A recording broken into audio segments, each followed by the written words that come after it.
ആദിലയും നൂറയും silent ആയതിനെ പറ്റി എല്ലാ കണ്ടസ്റ്റൻറ്റുകൾക്കിടയിലും ഒരു ചർച്ചയുണ്ട്. രണ്ടുപേരും പഴയതുപോലെ അങ്ങനോട്ട് ആക്റ്റീവല്ല, ഒന്നിനോടും അങ്ങനെ പ്രതികരിക്കുന്നില്ല. എന്തായാലും റിയാസ് വന്നിട്ട് ഇവർക്ക് എന്തെങ്കിലും ടിപ്പ് കൊടുത്തതായിരിക്കാനാണ് സാധ്യത. ജിസേൽ പറയുന്നുണ്ട്, ആദിലയ്ക്കും നൂറയ്ക്കും എപ്പോഴും ഒരു ഇക്ക വേണം. ഒന്നുകിൽ ഷാനവാസ് ഇക്ക, അല്ലെങ്കിൽ അക്ബർ ഇക്ക. ഇപ്പോൾ ഇത്രയും ദിവസം ഷാനവാസ് ഇക്ക എന്ന് പറഞ്ഞ് നടന്നിട്ട് ഇപ്പോൾ ഷാനവാസ് ഇക്കയായിട്ട് അങ്ങ് പിണങ്ങി മാറി. എന്നിട്ടിപ്പം അക്ബർ ഇക്കയുടെ പുറവെയാണ്. അപ്പോൾ എപ്പോഴും ഇവർക്കൊരു ഇക്ക വേണം. ഇക്ക ഇല്ലാതെ ഇവർക്ക് നിൽക്കാൻ പറ്റത്തില്ല. ഇവരുടെ ഗെയിം എന്താണ്? എനിക്ക് ഇവരുടെ ഗെയിം ഒട്ടും മനസ്സിലാവുന്നില്ല. ഇപ്പോൾ ഇവിടെ നിൽക്കും, പിന്നെ അങ്ങോട്ട് ചാടും, പിന്നെ ഇങ്ങോട്ട് ചാടും, അവിടെ നിന്ന് ഇങ്ങോട്ട് ചാടും. ഒരാളെ പിടിച്ച് പിന്നെ ഒരാളോട് മിണ്ടത്തില്ല, പിന്നെ ഒരാളെ പിടിച്ച് പിന്നെ മറ്റേ ആളോട് മിണ്ടത്തില്ല. അക്ബർ ഷാനവാസ്, ഷാനവാസ് അക്ബർ, അക്ബർ ഷാനവാസ്, ഇങ്ങനെയാണ് ഇവരുടെ ഗെയിം. ഒരു ഇക്ക വേണം. ജിസേൽ പറയാണ്, ഇവർക്ക് ഒരു ഇക്ക ഇല്ലാതെ കളിക്കാൻ പറ്റത്തില്ല, ഇവർക്ക് ഗെയിം കളിക്കാൻ പറ്റത്തില്ല. പിന്നെ ആ ഇക്കയോട്ടിരുന്ന് രാത്രി മൊത്തം സംസാരിക്കും. എപ്പോഴും ഞാൻ ശ്രദ്ധിക്കാറുണ്ടെന്നും ജിസേൽ പറയുന്നുണ്ട്. അപ്പം ജിഷിനും പറയാണ്, ശരിയാണ്, ഇവർക്ക് എപ്പോഴും ഗെയിം കളിക്കണമെന്നുണ്ടെങ്കിൽ ഒരു ഇക്ക വേണം, ഇല്ലെങ്കിൽ ഇവർക്ക് കളിക്കാൻ പറ്റത്തില്ല.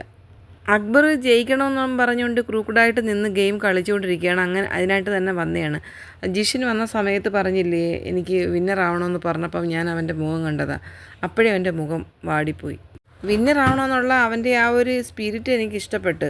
അങ്ങനെ വേണം, അങ്ങനെ ഉണ്ടായാൽ മാത്രമേ ജയിക്കാൻ പറ്റത്തുള്ളൂ. ജിസേൽ പറയാണ്, ആ അഗ്രസീവ്നെസ് വേണം, എന്നാലേ ഗെയിമിനകത്ത് ജയിക്കാൻ പറ്റത്തുള്ളൂ. അപ്പോൾ വിന്നറാകാനും പറ്റും. അതെനിക്കിഷ്ടപ്പെട്ടു. അവൻ്റെ ആ ഒരു കോമ്പറ്റിറ്റീവ് സ്പിരിറ്റ് എനിക്ക് അക്ബറിൻ്റെ ഇഷ്ടപ്പെട്ടു. കാരണം അവന് വിൻ ചെയ്യണമെന്നുള്ള ആഗ്രഹമുണ്ട്.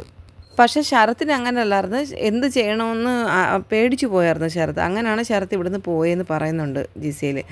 അപ്പം ജിഷിൻ പറയുകയാണ്, അത് മാത്രമല്ല, അക്ബർ കാരണമാണ് ഇവിടുന്ന് അപ്പാനി ശരത്ത് പോയത്. പിന്നെ എന്തോ ഒരു ഗെയിമിനകത്ത് പ്രശ്നമുണ്ട്, അതാണ് പോകാനുള്ള മെയിൻ കാരണമെന്നും ജിസേൽ പറയുന്നുണ്ട്.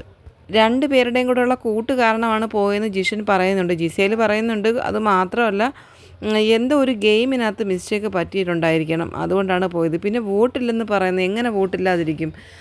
ശരത്തൊക്കെ നന്നായിട്ട് നിന്ന് ഗെയിം കളിച്ച വ്യക്തിയാണ്. അപ്പോൾ പിന്നെ വോട്ടില്ലാതിരിക്കുന്നത് എങ്ങനെയാണ്? പിന്നെ വോട്ടിൻ്റെ ഒരു കാര്യം എനിക്ക് മനസ്സിലായി. കാരണം എനിക്കൊന്നും പുറത്തൊരു ഫാൻസ് ഉള്ള ഒരാളല്ലായിരുന്നു. പക്ഷേ എന്നാലും ചില ആൾക്കാർക്ക് നമ്മളെ ഇഷ്ടപ്പെട്ടിട്ടായിരിക്കണമല്ലോ നമ്മളെ ഡ്രസ്സും നമ്മുടെ സംസാരവും ഒക്കെ ഇഷ്ടപ്പെടുന്ന കുറച്ച് ആൾക്കാർ കാണും.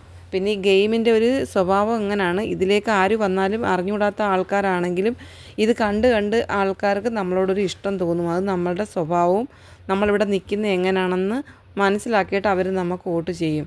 അതെനിക്ക് മനസ്സിലായി. കാരണം എനിക്കിവിടെ ഫാൻ ബേസ് ഇല്ലാത്ത ഒരു വ്യക്തിയായിട്ട് പോലും ഞാനിവിടെ നിൽക്കുന്നത് എനിക്കവർ വോട്ട് ചെയ്യുന്നത് കൊണ്ടല്ലേ എന്ന് ജിസേൽ ചോദിക്കുന്നുണ്ട്.